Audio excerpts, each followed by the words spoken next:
so I jump in. For those of you who don't know me, it seems to be like none of you knows me, I guess. I'm an assistant professor working on digital entrepreneurship in Berlin, Germany, and I work with Elixir now for 2 years, I think. And I'm very much interested in how ventures in the life science domain particularly use data to create some value and earn some money as well.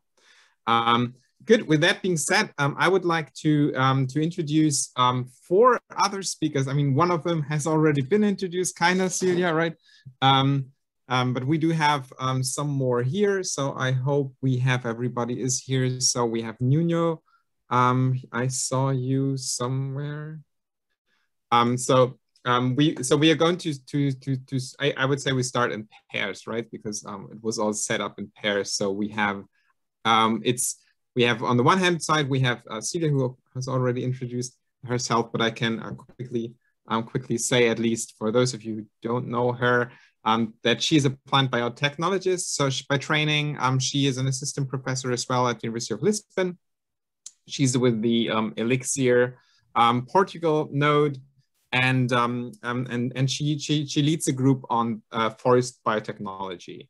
And she works together, if I understand that correctly, with Nuno, and Nuno is is the head of the forest research unit at a private institute, the Reyes Forest and Paper Research, works with the Navigator group, and that is something that I found really interesting, because the Navigator group is actually like this large paper production company that also create this biomass. So I hope I'll learn a lot about that now.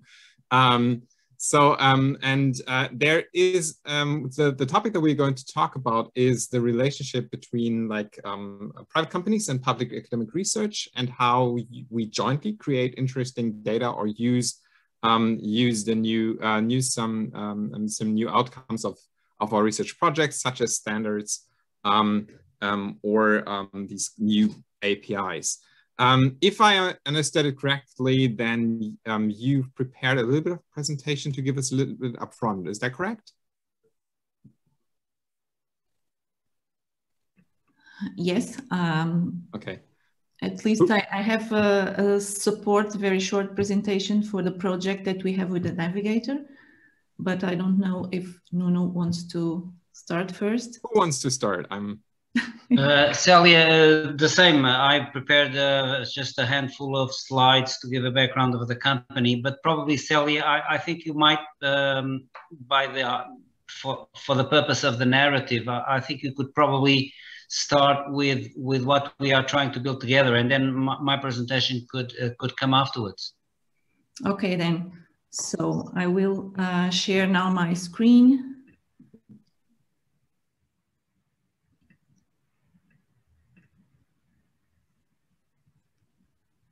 So can you see it? Yes. Yeah. Okay. So I will give just a brief overview of the work that we have been developing with the Navigator company, that is based on the work that we developed in Elixir to implement a plant data infrastructure. And so the purpose of the project is to bring this plant data infrastructure to the Navigator company. As Nuno will have the opportunity to describe, it is a major player in the international market of paper and pulp. So I will start by giving the motivation of the project. So the purpose was to demonstrate the benefits of the FAIR principles application to the forest breeding sector. And yesterday we had a very nice talk by Monica from Agrimetrics, and she explained very clearly the benefits and the potential of having these FAIR data principles in the agri-food sector. So they are key to enable this knowledge discovery and data reuse. And there is a lot of potential to be used still in this sector. And if we think about trees specifically, You all know that trees have long life cycles, so breeding takes longer because you need to wait several years to see phenotypes of interest and eventually associate them to specific genotypes.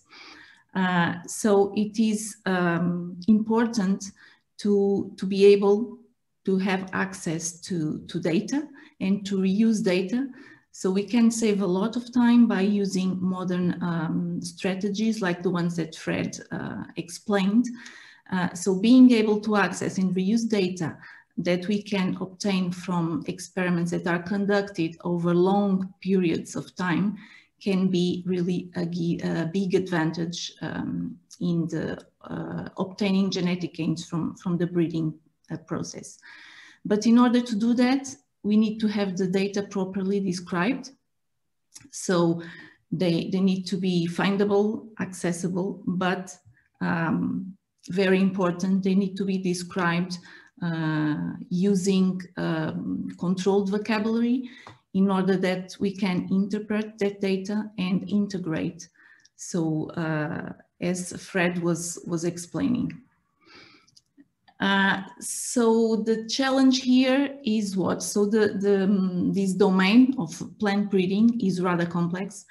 And in order to be able to do this, to make the data fair, we have several challenges here. One is that it is very heterogeneous, so it is a very complex domain, and from the viewpoint of genotypic and phenotypic and environmental information, you have a lot of diversity. You have different types of data, including not only images, but biochemical data, physical measurements.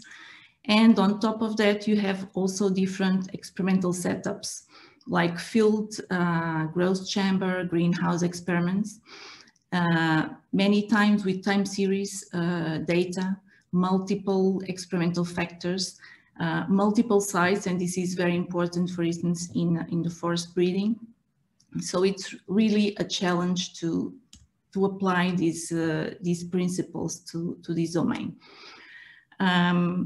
But within the LXC plant community, we have been involved in the last few years in the implementation of this infrastructure for fair plant data publication. So the motivation for the project was really the application of this work, of the resources that we have developed in the context of the Navigator company. So within the community of Elixir, we have developed a revised and extended version of a metadata standard, the Myapi, which stands for Minimum Information About the Plant Phenotyping Experiment. And this Myapi is essentially a list of fields that are required or at least recommended in order to interpret the data that you can get from a plant phenotyping data set. These fields are grouped into sections, and each section is an object in the data model. So this standard also specifies how you can describe the values in each field with controlled vocabularies. And so in addition to the Myapi, we also have been involved in revising and extending these other web service, the Breeding API, which allows programmatic access to plant breeding databases. And this was key to the development of the Elixir Plant Data Discovery Service, which is named as Federer.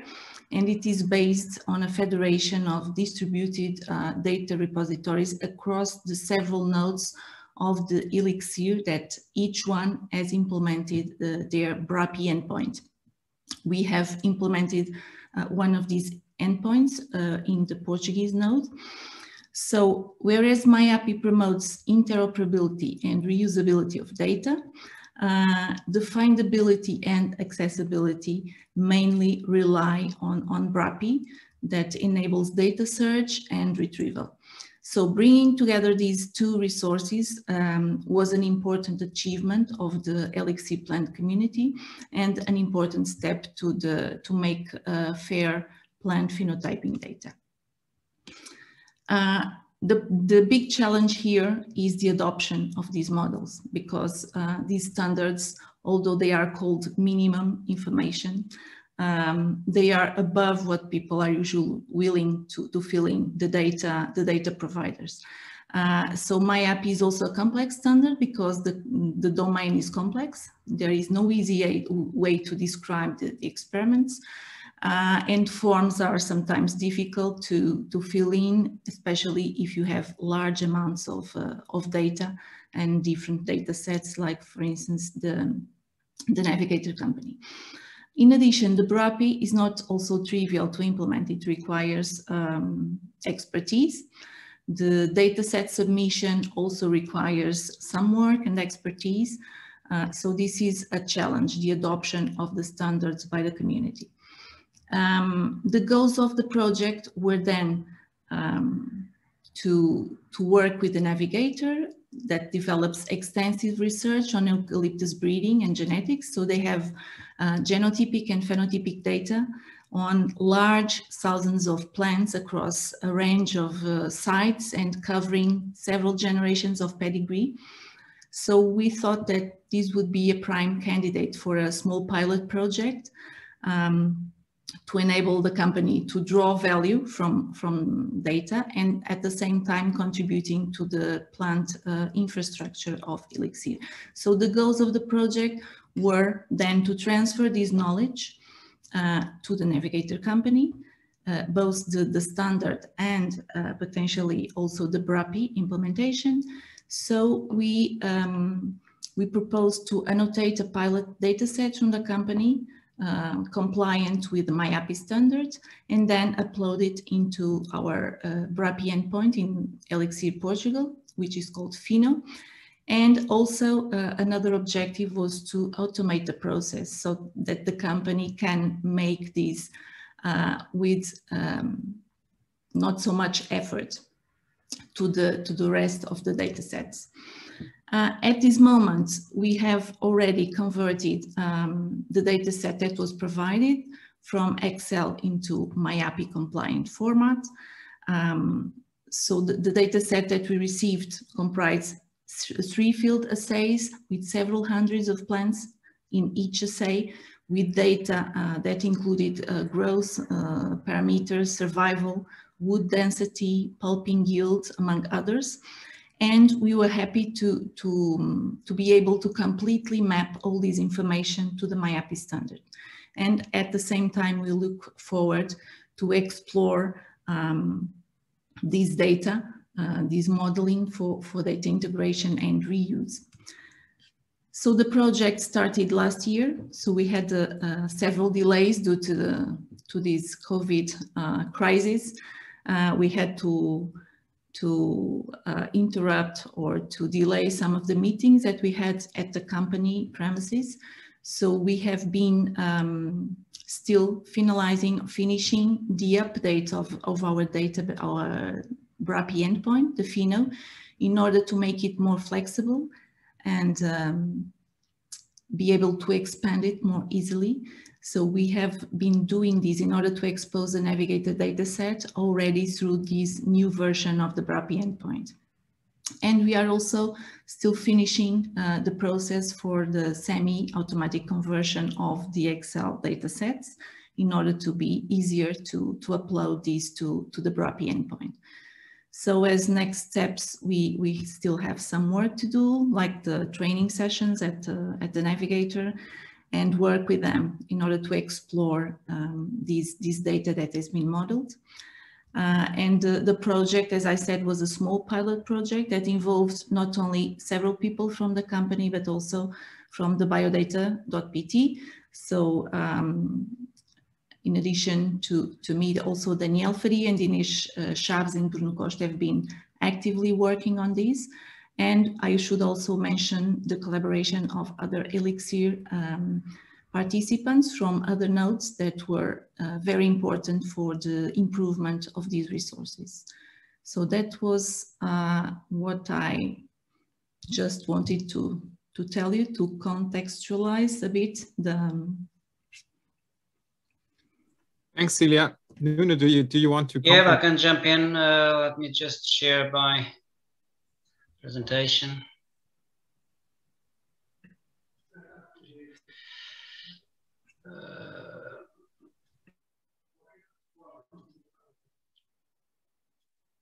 Not sure if you can see it. Yes, we do. Yes. Well, indeed, the first words are certainly to thank Celia and her team to invite us and challenging us to join this project. We are delighted to be part of it. We understand we are a bit of a vanguard attempt to involve more industry partners in these kind of initiatives, and of course being a front runner is always more challenging. I have very few slides just to give a bit of a background to the nuts and bolts of the information we are keen to bring into the project. And the last slide, possibly with the caveats or the challenges, if you like, that we see this project likely to have for us to overcome. Reyes is in fact a private institute. It has its own legal identity. It's a non-profit association. Although its main stakeholder is a large pulp and paper company, also a large forest grower in Portugal. It's owned by the Navigator company, but also includes in its board 3 universities in Portugal.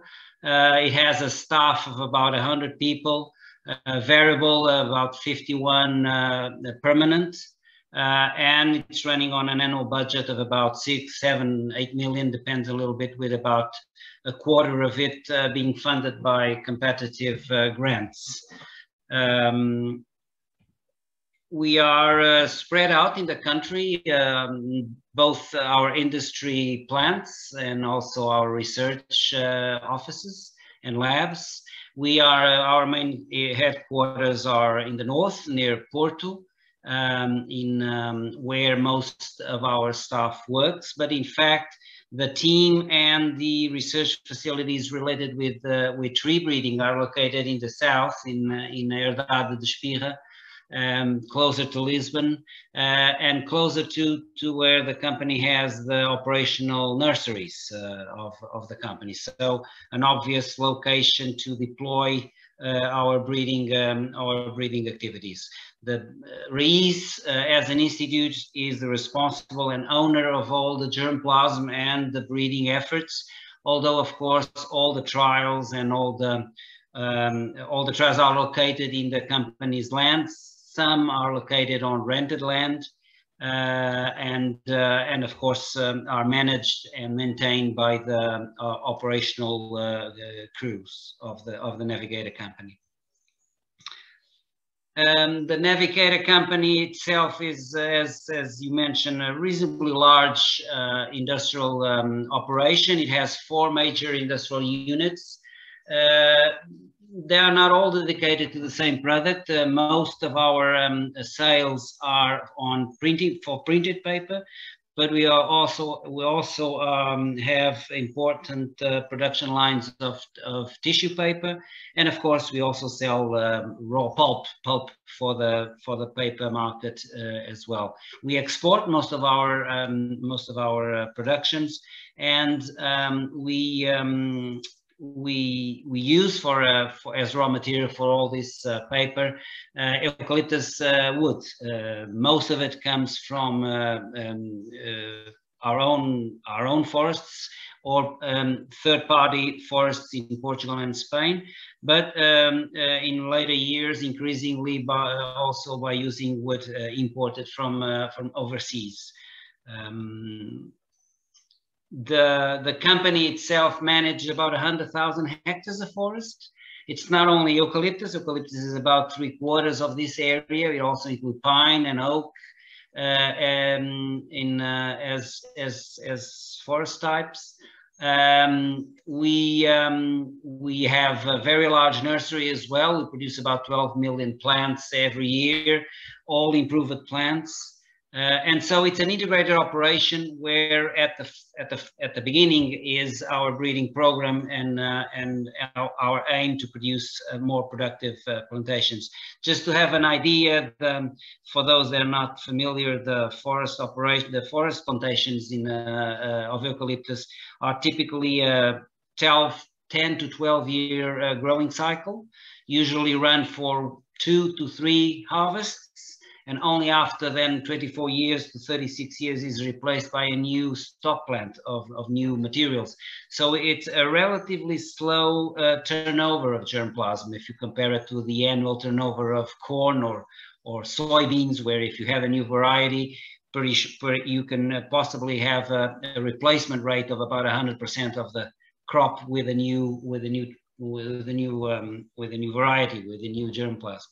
Here is a little bit slower and a little bit more extensive in terms of the impact, or slow in terms of the impact. To have just a highlight, Reyes obviously is dedicated to various aspects of forest research, not only genetics. It has a very important work on silviculture, on environmental issues, on the hydrology and water use, carbon, biodiversity. But of course, the main issue that we are interacting in this project with Alex here is the genetic breeding, the genetics and the breeding data that we are creating. The company runs what a relatively advanced generation breeding program, at least for forestry standards. We running now about 32 years. We entering to the third, or well, depending on how we count it, but the 4th generation of breeding. This, in terms of forestry, I think is the most advanced breeding program in the world. But of course, it's a very long term process. The project starts in the 80s or in late 70s. You can see here the amount of effort has been put into the breeding. You can see the number of trials being established every year. Up until now, we have almost 200 trials in the field. Of course, many of them no longer exist, only their data and the information collected.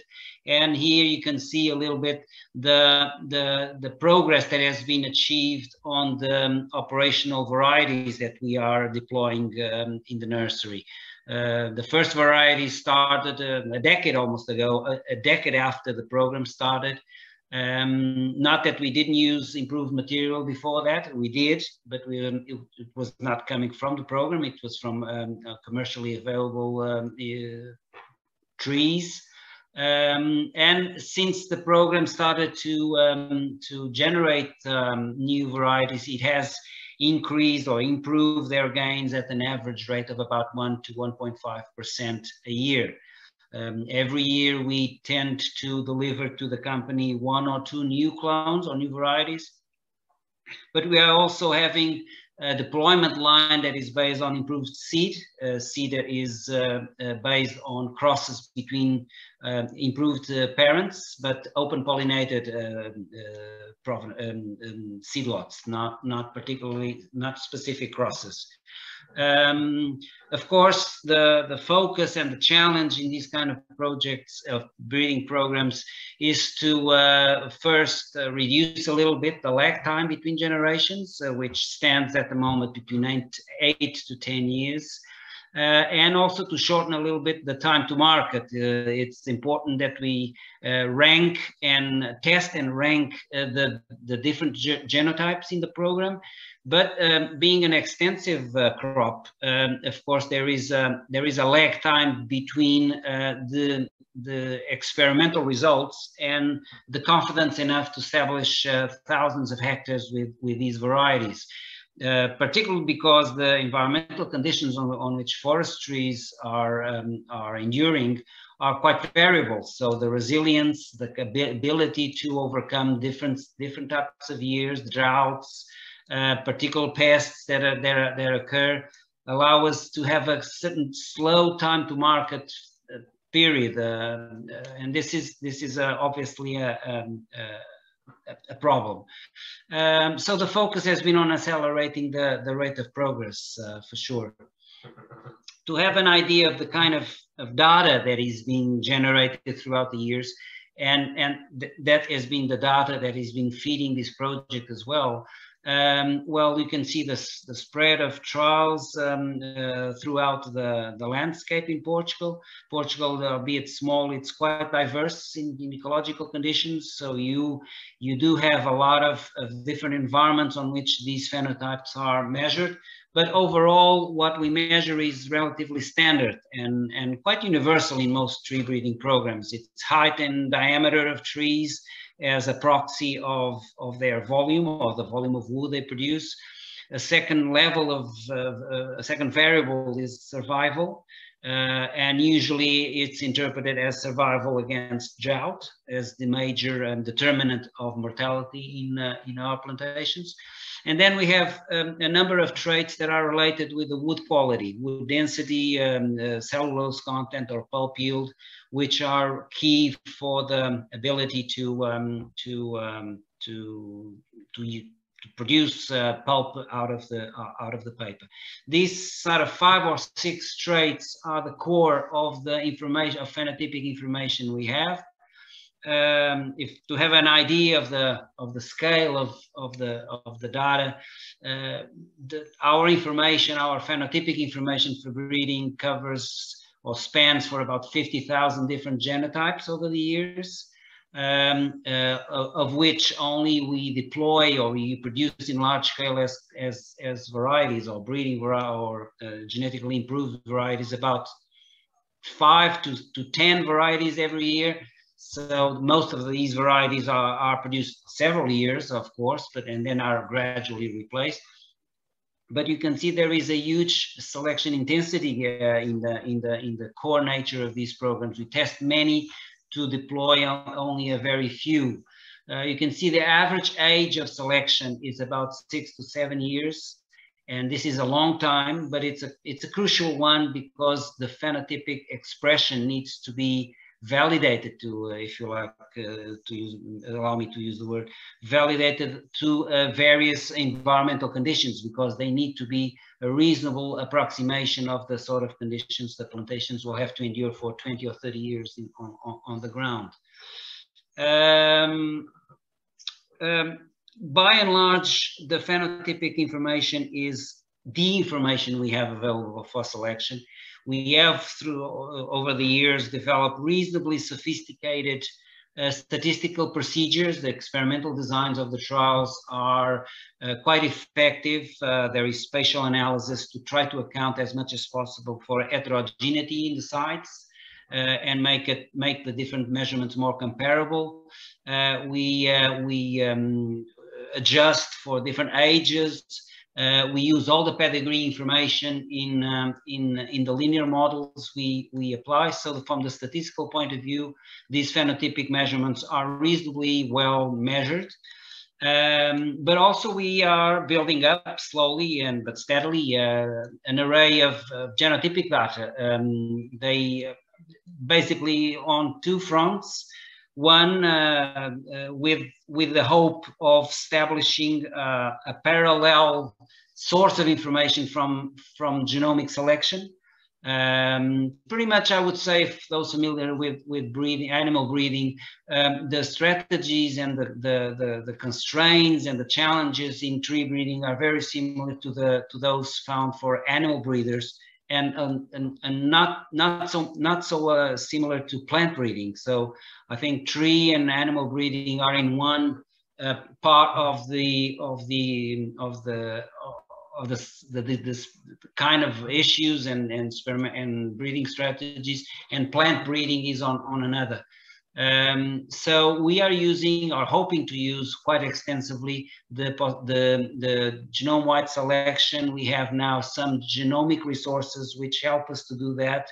We have a large array with 70,000 SNPs that works extremely well for most of the eucalyptus species, and we are using that to make selections, very precocious selections for traits that are either difficult or late to be expressed. And of course, we are now also quite routinely using fingerprinting and pedigree reconstruction in order to improve our quantitative genetics analysis by simply improving or correcting errors in the pedigree that sometimes occur, or completing the pedigree when we don't know, for example, the parent in the individuals we are selecting. So improving a little bit the pedigree information. That information is still very scarce. So I can say that they are not contributing in net terms to the selections we are having at the moment, but they are the future, and they are one area where we are building up a lot of information. Having said that, Celia did an extremely good job in explaining the expectations and the objectives of the study. We are 100% behind her goals, and we are willing to make it happen and make it a success story for both of us. I have to say at this stage that our main advantage, or the carrot on top of in front of us to be enthusiastic about this project, is of course to be able to have other scientists, particularly scientists in universities and public research institutes, to be more interested and able to use our information. And by doing that, we can improve the baseline, or the number of contributors to a proper analysis, to a proper interpretation of the genetics of the species, since we have very few partners and institutes dealing with tree breeding and eucalyptus breeding in particular. So we don't have much conflict of interest or problems in sharing the phenotypic information. I think the only sensitive part of the information is the genotype itself. Probably issues like the location of the genotypes in the field would be the only really critical piece of information. The phenotype itself and the ability to extract information and make better decisions on selection, ranking, and interpretation of the results at the phenotypic level is for us totally a delight to see other people being able to use it. And there is actually a tradition in sharing some of this data sets. Quite recently, Portugal have two large breeding programs for eucalyptus. They are totally independent. They are run by different competitors, by us one, the one that I'm talking about, and the other is by Altri, which is a completely parallel breeding line. And since 5 years ago, we've decided to join all our data and have a pooled analysis of all the information, so that both breeding programs have a fair and a solid comparison test of the genetic materials that each breeding line has, and that is as a good precedent for sharing information.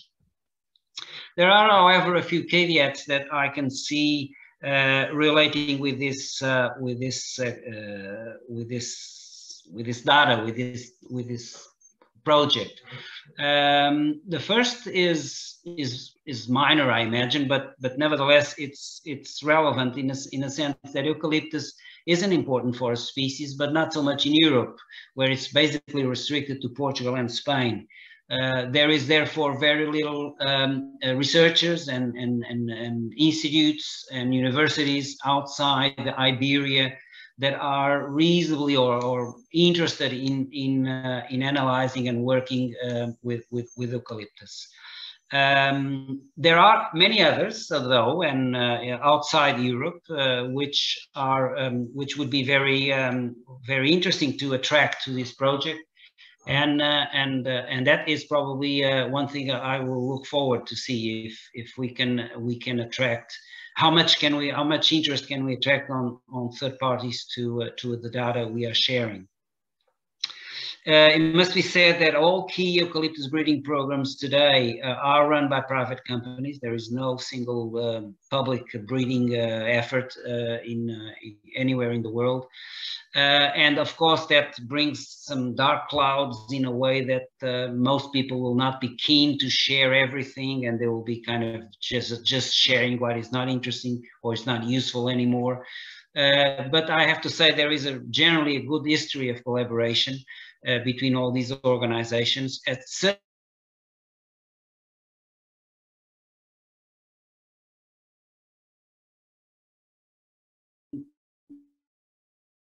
With all this data is that the phenotypic information that is what we measure as the same traits, say let's call it height or diameter, which is a measurements, if you like, of productivity, is from the genetics point of view, might be quite different expression of genes in one environment compared with the others. What we measure at certain ages of the tree is very different from what is measured on different ages.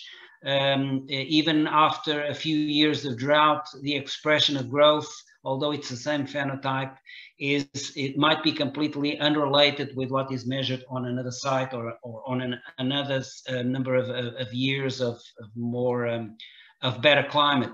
So phenotypic information might all fall in the same column, if you like, but there is a weakness in most of these phenotypic information that they are difficult to transfer, even more so between countries. So what I mean by this is that probably even if we put all this information to use and shareable and available to third parties, that will mean very little to people not particularly operating in Portugal and in the conditions these trees are being growing and measured. It's not like a lab trait or a trait or a nursery trait that can be more or less standardized. The phenotypic information available in trees is usually very much site-specific, and that may take a lot of transferability for people from other parts of the world.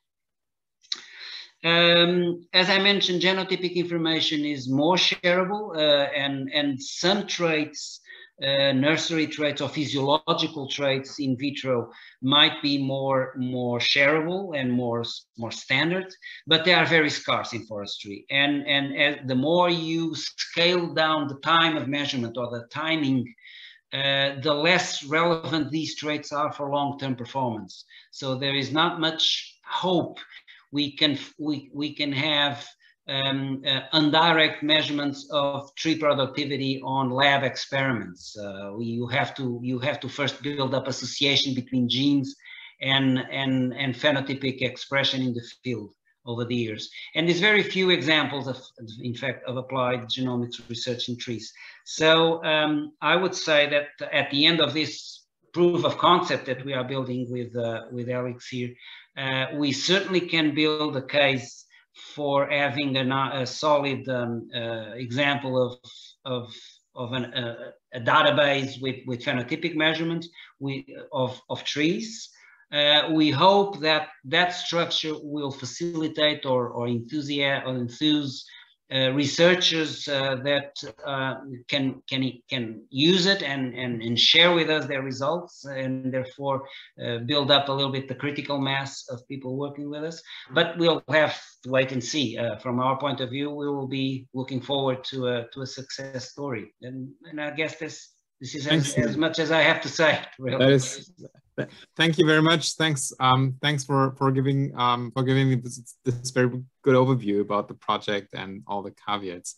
I'm very conscious of the time, but I think we would do the participants as well as the presenters like this favor if we haven't heard about about the PhenoSpecs case, particularly because we talked about like getting and using all this phenotypical information, phenotypical data. I would be very curious. Maybe we can quickly hear about the PhenoSpecs case as well. So, Ewout, are you still with us? I see Daniel is there. Yeah, so I'm here. Okay, cool. It would be really fantastic. Maybe if you could share your view of your project as well, and because I believe that is of high interest and very complementary to what we just heard. I'll just make a brief introduction and then pass to Ewout. So Ewout has a presentation to show as well. So we actually met last year. It was my last travel before COVID lockdown started. We were teaching plant community standards in a course in Paris, and Ewout was there attending. We learned about the PhenoSpecs company through Ewout, and he was very keen in incorporating our standards, so both Myapi and Myapi, in the products of the company. So PhenoSpecs is a tech company for the plant phenotyping world, and many of their clients are actually in the academia, so they are institutes that do plant research, and in a way complying with the plant standard that we developed both satisfies the needs of the researchers who are now interested in using these standards, and is good for the PhenoSpecs company as well, in the sense that they are meeting the needs of their clients, and also in a way facilitating the data integration process. And so this was a project that we saw as a win-win for both academia and a company. It's really a good partnership. And so without further ado, I'll pass the word to talk about the project in more detail. All right, thanks. So I will share my screen. I hope you can see it. Yes, it works. All right, great. So I think, Hannes, you, it was also what I was thinking. So there was a lot of very genetic approach and vision, and I really liked it. I was trained as a molecular biologist as well at the university in Leuven, Belgium.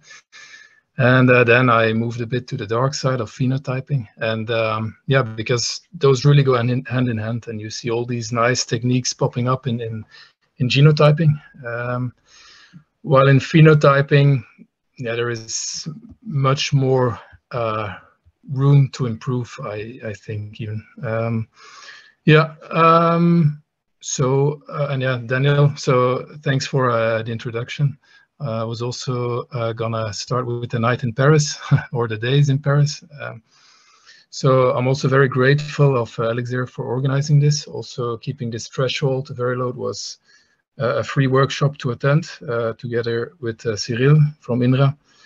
And it was very useful and insightful. So I've been wanting to set up some API with some data references or at least some standardization in it, but I never, yeah, it was never high priority on the list of PhenoSpecs to really start digging deeper in it, and this really lowered the threshold, and yeah, I'm very grateful for it. So I will start, try not to expand it too much. So we are a company based in the Netherlands, so north of Europe, as you all will know probably, this light green blob in the north of Europe.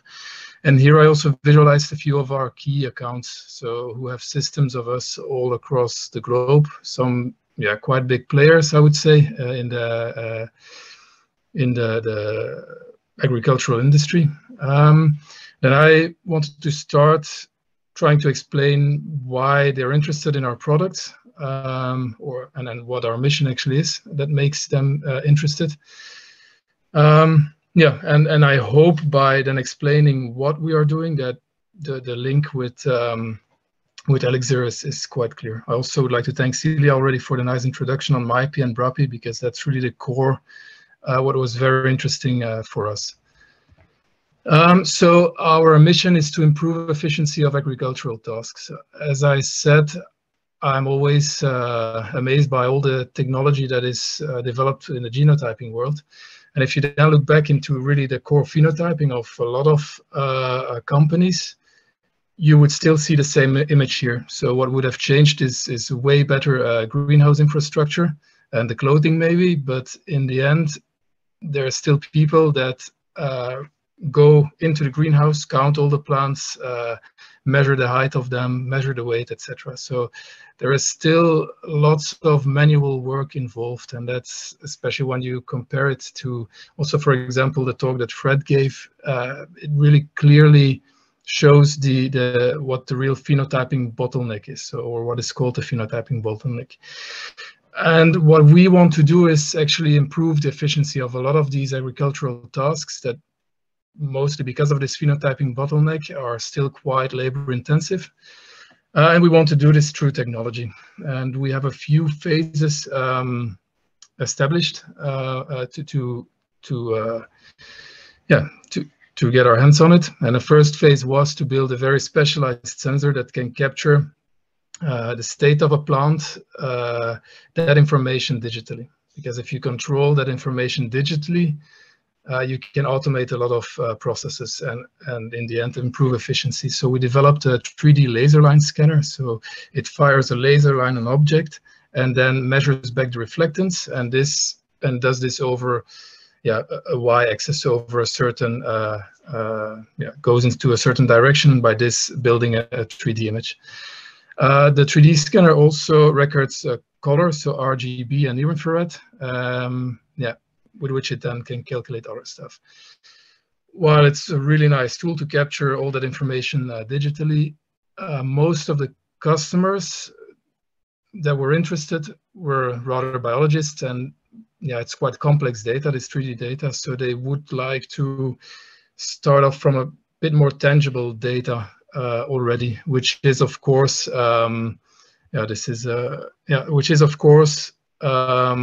height or leaf area, or really the mass or the volume of the plant.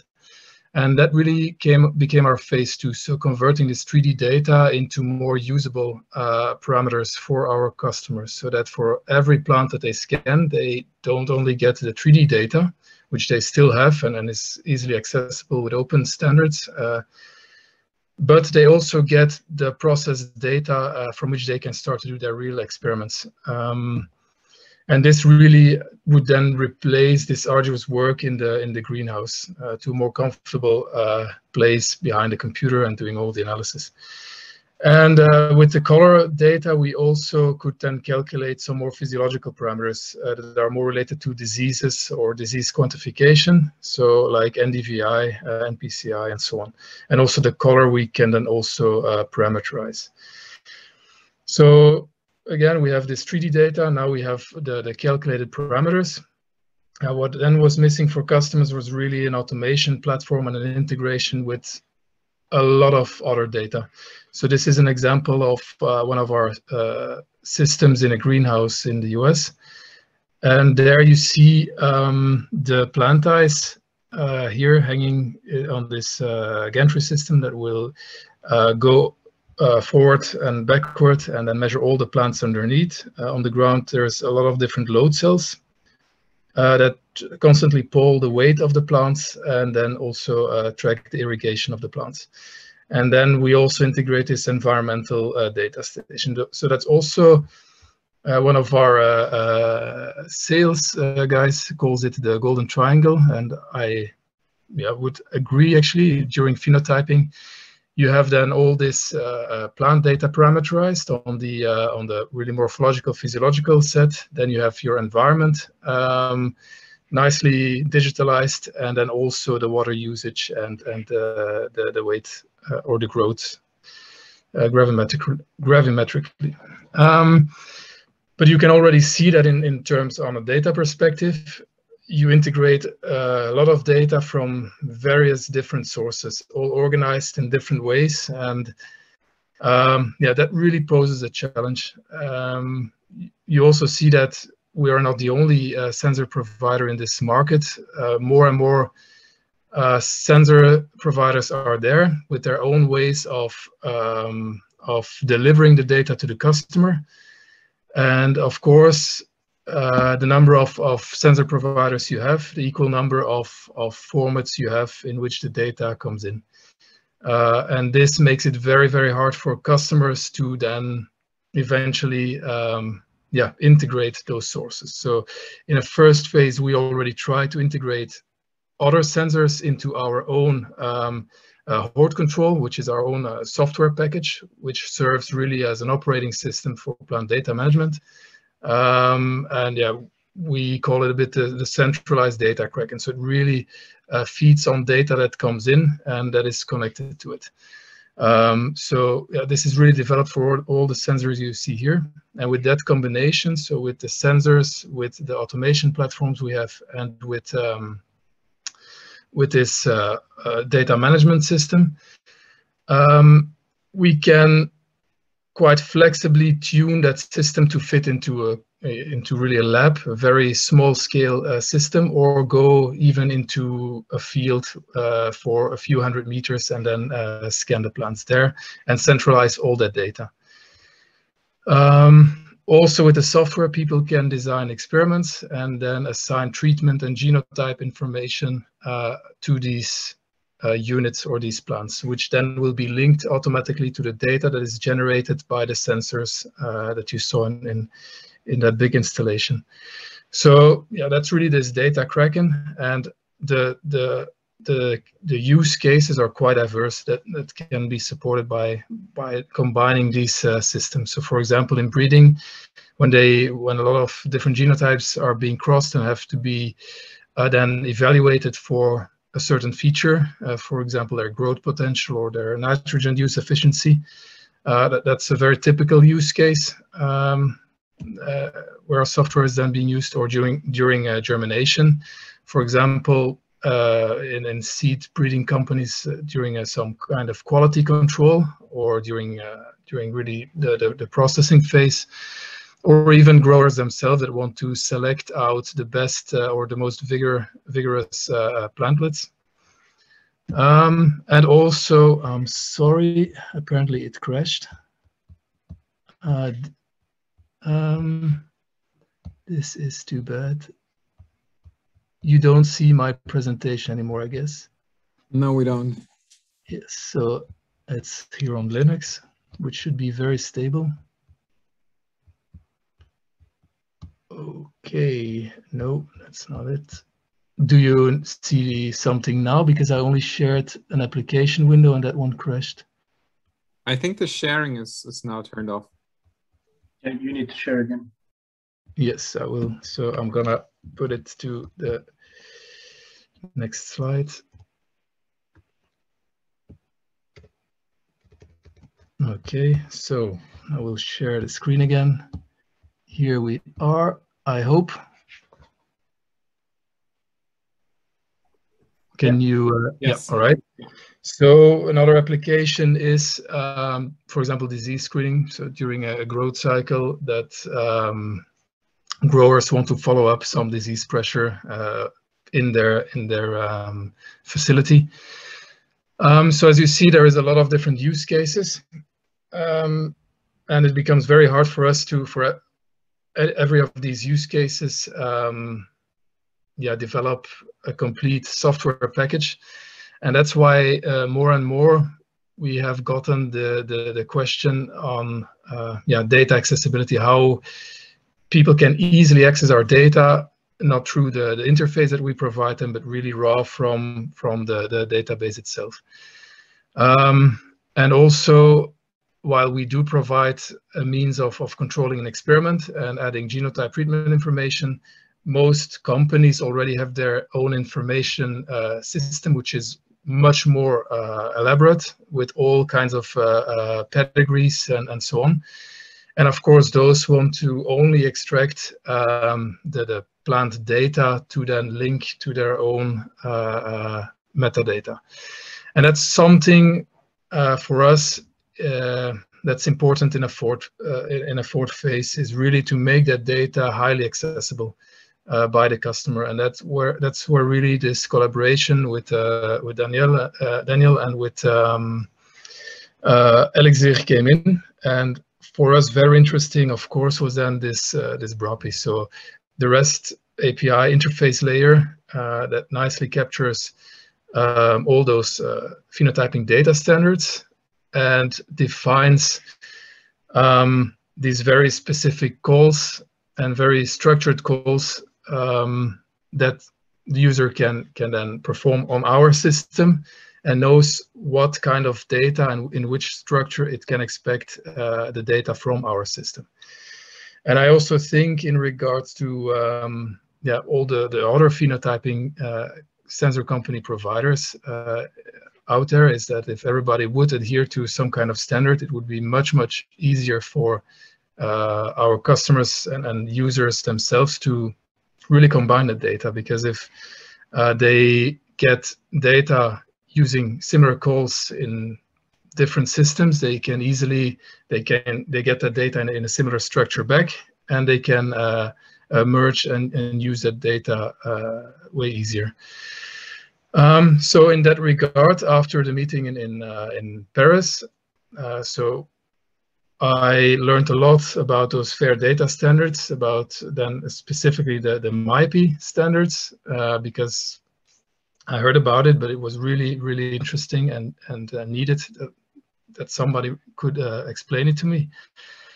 And yeah, also learning about these Myapi standards. So yeah, together with Daniel and the network he had with INRA and Wageningen University, we set up actually a hackathon back then. So first we wanted to do it live, but of course, as Daniel said, it was one of the last meetings we could go before the pandemic really hit in.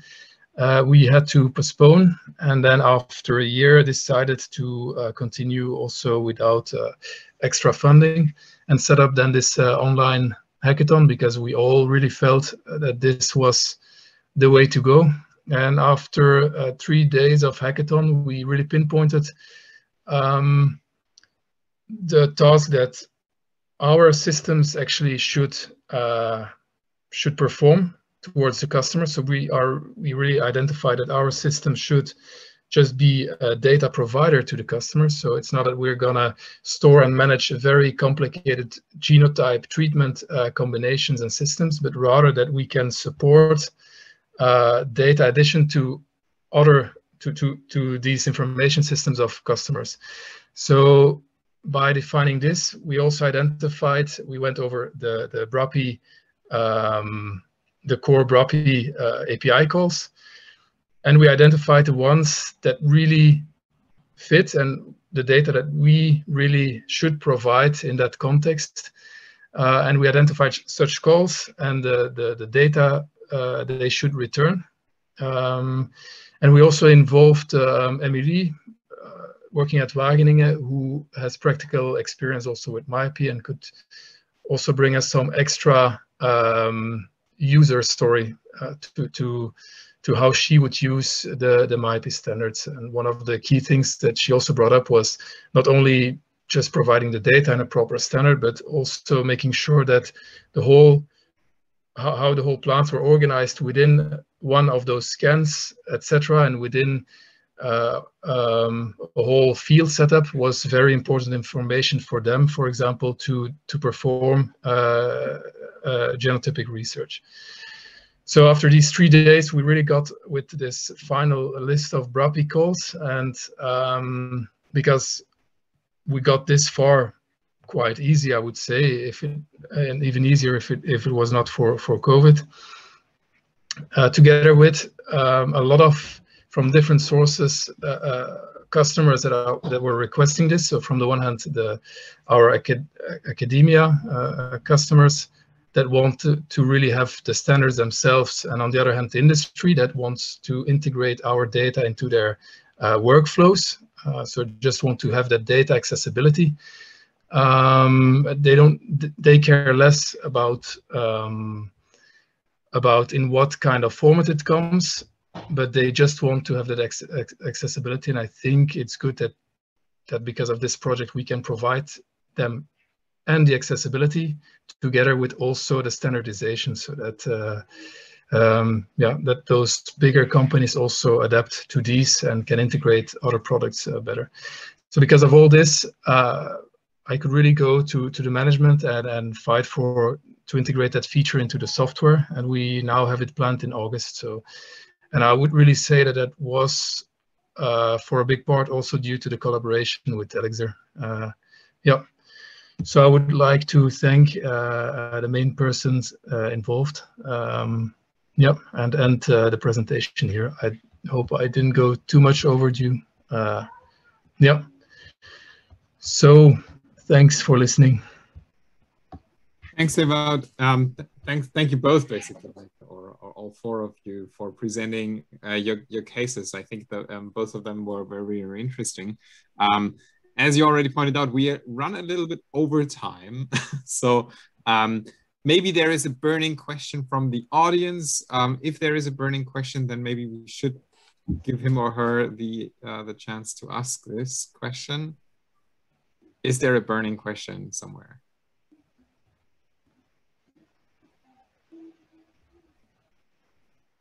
I don't know. If there is no burning question right now, so maybe you have questions later on. Is it possible to reach out to you and ask you some questions about about your experiences later on? Would that be all right? Yes, of course. Yes, I think it's a good solution. I think that would be a good solution. I know everybody like you're already looking into the evening, I guess. So if that would be all right with everyone, maybe we can share some contact information so that people can then reach out and ask further questions. I definitely will for some people. So thanks a lot. Thanks everybody for joining in. Thank you also for to the organizers. I don't know, Celia or Anna, do you want to have some final words? Yes, I can just close the session by thanking everybody for your participation, especially to the presenters. I think it was very informative, this session, and I hope it will be fruitful for the future collaborations. So thank you all for being here, and we will try then to share the contacts. I don't know, Anna, how do you prefer